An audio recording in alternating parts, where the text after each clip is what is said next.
दिवाली की उस रात कुछ ऐसा हुआ कि जितना शोर घर के बाहर मच रहा था उतना ही शोर मेरे मन में भी मच रहा था।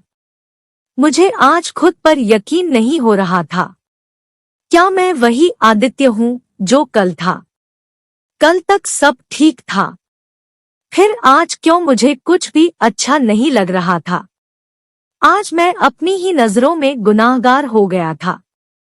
किसी ने सही कहा है, आप दूसरे की नजर में दोषी होकर जी सकते हैं, लेकिन अपनी नजर में गिरकर कभी नहीं जी सकते। मुझे आज भी आरोही से उतना ही प्यार था जितना कल था, लेकिन मैंने फिर भी उसका दिल तोड़ दिया।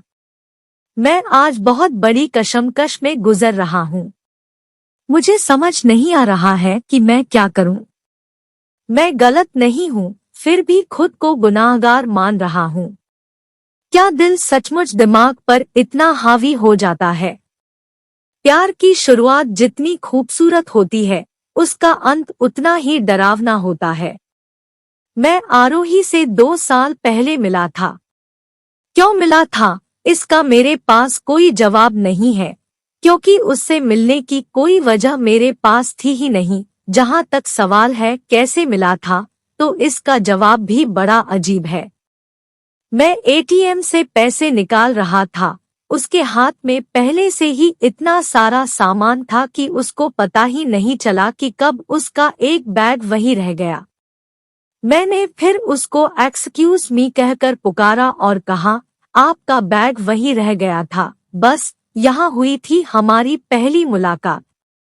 अपने बैग को सही सलामत देखकर वह खुशी से ऐसे उछल पड़ी मानो किसी ने आसमान से चांद भले ही न सही, लेकिन कुछ तारे तोड़ कर ला दिए हों।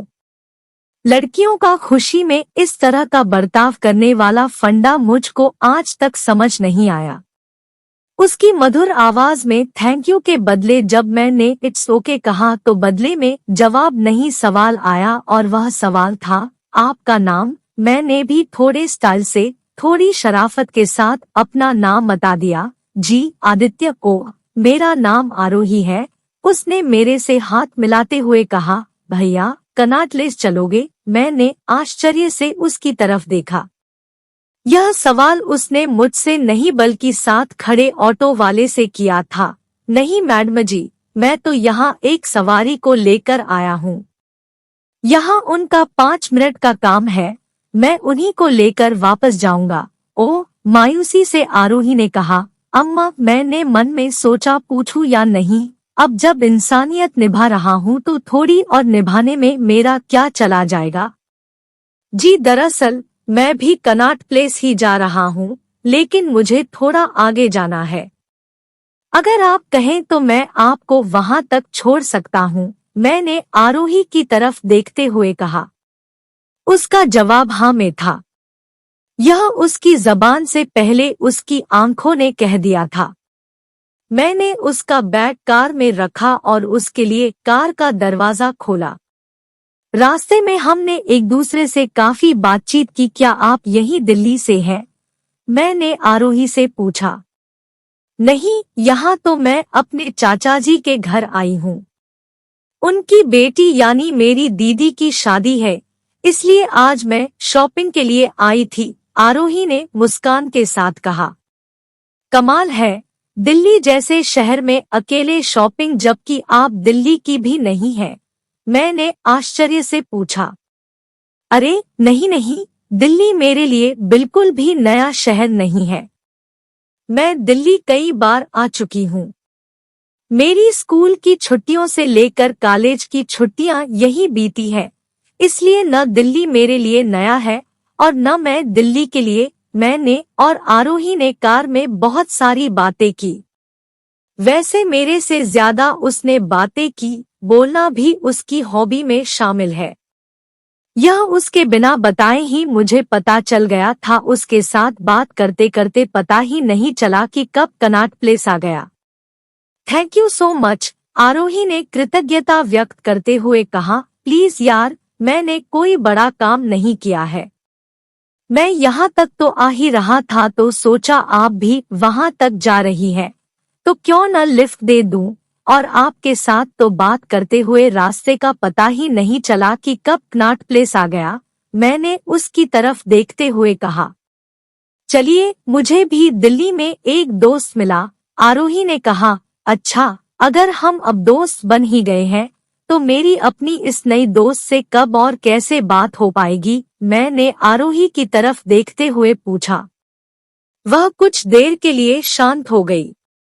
उसने फिर कहा, अच्छा, आप मुझे अपना नंबर दो, मैं आपको फोन करूंगी। मैंने उसे अपना नंबर दे दिया। आरोही ने मेरा नंबर अपने मोबाइल में सेव कर लिया और बाय कहकर चली गई।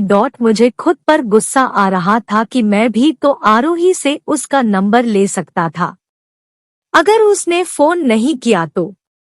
चलो, कोई बात नहीं, मैंने स्वयं को सांत्वना दी। उस दिन मेरे पास जो भी फोन आ रहा था मुझे लग रहा था कि यह आरोही का होगा, लेकिन किसी और की आवाज सुनकर मुझे बहुत झुंझलाहट हो रही थी। मुझे लगा कि आरोही सच में मुझे भूल गई है। वैसे भी किसी अनजान शख्स को कोई क्यों याद रखेगा, और अगर उसे सच में मुझसे बात करनी होती तो वह मुझे भी अपना नंबर दे सकती थी। अगले दिन सुबह मैं ऑफिस के लिए तैयार हो रहा था कि अचानक मेरे मोबाइल पर एक मैसेज आया, hello, I am Aarohi. Message देखकर मेरी खुशी का तो ठिकाना ही नहीं रहा। मुझे यकीन ही नहीं हो रहा था कि उसने मुझे मैसेज किया है। मैंने तुरंत उसे मैसेज का जवाब दिया, तो आखिर आ ही गई याद आपको अपने इस नए दोस्त की। उधर से आरोही का मैसेज आया, सॉरी, दरअसल कल मैं काम में बहुत व्यस्त थी और जब फ्री हुई तो बहुत देर हो चुकी थी, तो सोचा इस वक्त फोन या मैसेज करना ठीक नहीं है। मैंने आरोही को मैसेज किया, दोस्तों को कभी भी डिस्टर्ब किया जा सकता है। आरोही का जवाब आया, हो, अब याद रहेगा। बस यहीं से शुरू हुआ हमारी बातों का सिलसिला, जहां मुझे अभी कुछ देर पहले तक लगता था कि अब शायद ही उससे दोबारा मिलना होगा, लेकिन कभी कभी जो आप सोचते हैं उससे थोड़ा अलग होता है। आरोही की बड़ी बहन की शादी मेरे ही ऑफिस के सहकर्मी से थी। जब ऑफिस के मेरे दोस्त ने मुझे शादी का कार्ड दिया तो शादी की बिल्कुल वही तारीख और जगह को देखकर मैं समझ गया कि हमारी दूसरी मुलाकात का समय आ गया है। पहले तो शायद मैं शादी में न भी जाता, लेकिन अब सिर्फ और सिर्फ आरोही से दोबारा मिलने के लिए जा रहा था। मैंने झट से उसे मैसेज किया, मैं भी तुम्हारी दीदी की शादी में आ रहा हूँ। आरोही का जवाब में मैसेज आया, लेकिन आदित्य, मैंने तो तुम्हें बुलाया ही नहीं। उसका मैसेज देखकर मुझे बहुत हंसी आई। मैंने ठिठोली करते हुए लिखा, तो उसका जवाब आया, तो गया, मतलब तुम बिना बुलाए आओगे? किसी ने पूछ लिया तो मुझे बड़ी हंसी आई। मैंने अपनी हंसी रोकते हुए उसे फोन किया, हेलो आरोही। मैंने हंसते हुए कहा, तुम बिना बुलाए आओगे शादी में? आरोही ने एक सांस में कहा, हाँ, तो मैं डरता हूँ क्या किसी से? बस मैं आ रहा हूँ, मैंने थोड़ा उत्साहित होकर कहा। लेकिन किसी ने देख लिया तो? आरोही ने बेचैनी के साथ पूछा। मैडम, दिल्ली है दिल वालों की। यह कहकर मैं हंस दिया, लेकिन मेरी हंसी को उसकी हंसी का साथ नहीं मिला, तो मैंने सोचा अब राज पर से पर्दा हटा देना चाहिए। मैंने कहा, अरे बाबा, डरो मत, मैं बिना बुलाए नहीं आ रहा हूँ, बाकायदा मुझे निमंत्रण मिला है आने का। हो कहकर आरोही ने गहरी सांस ली, तो अब तो खुश हो तुम? मैंने आरोही से पूछा। हाँ, बहुत। आरोही की आवाज में उसकी खुशी साफ झलक रही थी। उस दिन बारात के साथ जैसे ही मैं मेन गेट पर पहुंचा तो बस मेरी निगाहें एक ही शख्स को ढूंढ रही थी। वहां पर बहुत सारे लोग मौजूद थे, लेकिन आरोही नहीं थी। काफी देर तक जब इधर-उधर देखने के बाद भी मुझे आरोही नहीं दिखाई दी तो मैंने उसके मोबाइल पर कॉल की, कहाँ हो तुम? मैं कब से तुमको इधर-उधर ढूंढ रहा हूँ, मैंने बेचैनी से पूछा। ओह, पर क्यों हम्मा? उसने चिढ़ाते हुए कहा। मैंने भी उसको चिढ़ाते हुए कहा, ओह, ठीक है, फिर लगता है हमारी वह मुलाकात पहली और आखिरी थी। अरे क्या हुआ, बुरा लग गया क्या? अच्छा बाबा, मैं आ रही हूँ, उसने हंसते हुए कहा। लेकिन तुम हो कहाँ? मैंने आरोही से पूछा। जनाब, पीछे मुड़कर देखिए, आरोही ने हंसते हुए कहा। मैंने पीछे मुड़कर देखा तो बस देखता ही रह गया। हल्की गुलाबी रंग की साड़ी में एक लड़की मेरे सामने खड़ी थी।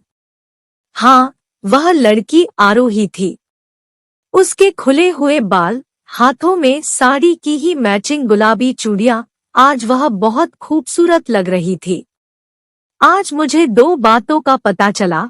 पहला यह कि लोग यह कहावत क्यों कहते हैं कि मानो कोई अप्सरा जमीन पर उतर आई हो, और दूसरी बात यह कि शादी में क्यों लोग दूल्हे की सालियों के दीवाने हो जाते हैं। मैंने उसी की तरफ देखकर कहा, जी आप कौन? मैं तो आरोही से मिलने आया हूँ। आपने देखा उसको? उसने बड़ी बेबाकी से कहा। मेरी शक्ल भूल गए क्या?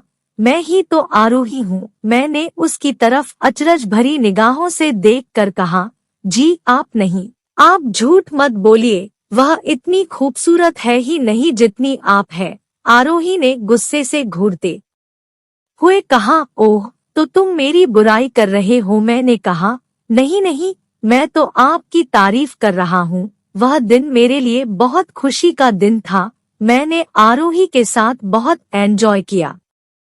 उसने मुझे अपने मम्मी पापा और भाई बहन से मिलवाया। पूरी शादी में हम दोनों साथ साथ ही रहे। जाते जाते वह मुझे बाहर तक छोड़ने आई। मैंने आरोही की तरफ देखते हुए कहा, अच्छा सुनो, मैं उस समय मजाक कर रहा था।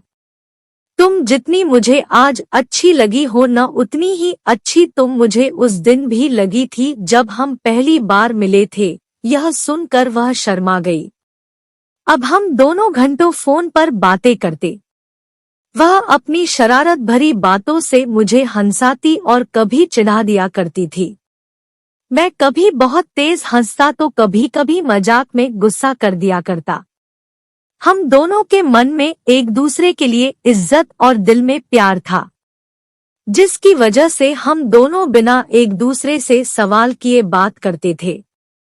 कुछ चीजों के लिए कभी कभी शब्दों की जरूरत ही नहीं पड़ती, आपकी निगाहें ही आपके दिल का हाल बयां कर देती है। फिर भी वे 3 शब्द कहने से मेरा दिल डरता है। अब मुझे रोमांटिक फिल्में देखना अच्छा लगता है। उन फिल्मों को देखकर मुझे ऐसा नहीं लगता था कि क्या बेवकूफी है। जहन में आरोही का नाम आते ही चेहरा एक मुस्कान अपने आप ओढ़ लेता था, और बहुत अजीब भी लगता था जब कोई अनजान शख्स मुझे इस तरह मुस्कराता देख पागल समझता था। अपनी मुस्कान को रोकने की जगह मैं उस जगह से उठ जाना ज्यादा अच्छा समझता था। हाय, गुड मॉर्निंग। आज यह मैसेज आरोही की तरफ से आया। हमेशा की तरह आज भी मैंने आरोही को फोन किया, लेकिन आज पहली बार उसने मेरा फोन नहीं उठाया। मैं पूरे दिन उसका नंबर मिलाता रहा, लेकिन उसने मेरा फोन नहीं उठाया। आज दिवाली है और आरोही मुझे जरूर फोन करेगी, लेकिन आज भी जब उसका कोई फोन नहीं आया तो मैंने उसको फिर फोन किया। आज आरोही ने फोन उठा लिया। कहाँ हो आरोही? कल से मैं तुम्हारा फोन मिला रहा हूँ, लेकिन तुम फोन ही नहीं उठा रही थी, मैंने गुस्से में आरोही से कहा। यह सब परवाह किस लिए आदित्य? आरोही ने रोते हुए पूछा। परवाह? क्या हो गया तुम्हें? सब ठीक तो है ना? और तुम रो क्यों रही हो? मैंने बेचैनी से आरोही से पूछा। प्लीज आदित्य, मुझे मेरे हाल पर छोड़ दो। कानपुर मेरी शादी की बात चल रही थी, इसलिए बुलाया गया था, लेकिन तुम्हें तो कोई फर्क नहीं पड़ता। तुम्हें तब भी कोई फर्क नहीं पड़ा था जब मैं उस दिन रेस्तरां में तुम्हें घर वापस आने की बात कहने आई थी। आरोही एक सांस में बोले जा रही थी, मानो कई दिन से अपने दिल पर रखा हुआ बोझ हल्का कर रही हो। तुम्हारे लिए मैं कभी कुछ थी ही नहीं आदित्य। शायद यह सब बोलने का कोई हक नहीं है मुझे, और न ही कोई फायदा। शायद अब हम कभी नहीं मिल पाएंगे, अलविदा। यह कहकर आरोही ने फोन रख दिया। मैं एक तक फोन को देखे जा रहा था। जो आरोही हमेशा खिलखिलाती रहती थी, आज वही फूट फूट कर रो रही थी। इसलिए आज मैं खुद को गुनाहगार मान रहा था, लेकिन अब मैंने फैसला कर लिया था कि मैं अपनी आरोही को और नहीं रुलाऊंगा। मैं जान चुका हूँ कि आरोही भी मुझे उतना ही प्यार करती है जितना कि मैं उसे करता हूँ। मैंने फैसला कर लिया कि मैं कल सुबह ही ट्रेन से कानपुर जाऊंगा। आज की यह रात बस किसी तरह सुबह के इंतजार में गुजर जाए। मैंने अगली सुबह कानपुर की ट्रेन पकड़ी। 10 घंटे का यह सफर मेरे लिए मेरे जीवन के सबसे मुश्किल पल थे। मैं नहीं जानता था कि आरोही मुझे देखकर क्या कहेगी, कैसा महसूस करेगी। इंतजार की घड़ियां खत्म हुई। मैंने जैसे ही आरोही के घर पहुंचकर उसके घर के दरवाजे की घंटी बजाई तो आरोही ने ही दरवाजा खोला। आरोही मुझे देखकर चौंक गई। मैंने आरोही को गले लगा लिया। मुझे माफ कर दो आरोही, सारी मेरी ही गलती है। मुझे हमेशा यही लगता था कि अगर मैं तुमसे अपने दिल की बात कहूंगा तो तुमको हमेशा के लिए खो दूंगा। मैं भूल गया था कि मैं कहकर नहीं बल्कि खामोश रहकर तुम्हें खो दूंगा। आरोही की आंखों में आंसू थे। उसके घर के सभी लोग वहां मौजूद थे। मैंने आरोही की आंखों में आंखें डालकर कहा, कल तक मुझ में हिम्मत नहीं थी, लेकिन आज मैं तुम्हारे प्यार की खातिर यहाँ आया हूँ। आई लव यू आरोही, बोलो तुम दोगी मेरा साथ। मैंने अपना हाथ आरोही की तरफ बढ़ाते हुए कहा। आरोही ने अपना हाथ मेरे हाथ में रखते हुए कहा, आई लव यू टू। आज आरोही और मेरे इस फैसले में उसके परिवार वालों का आशीर्वाद